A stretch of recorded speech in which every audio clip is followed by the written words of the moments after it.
DJ Suvo Remix.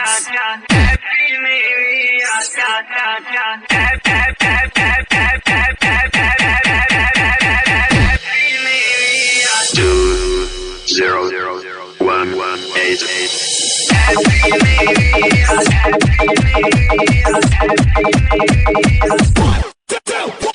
DJ Suvo Remix.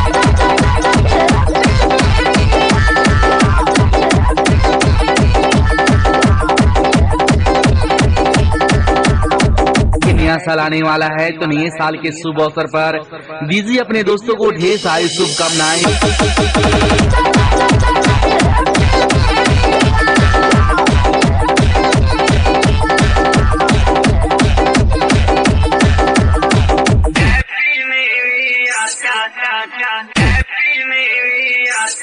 DJ Suvo Remix.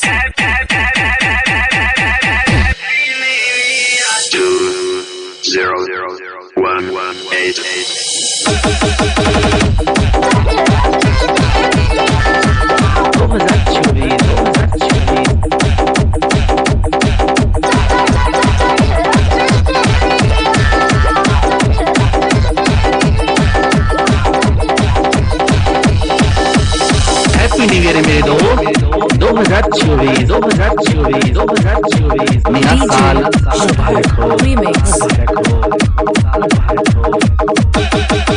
नया साल मुबारक हो। नया साल मुबारक हो।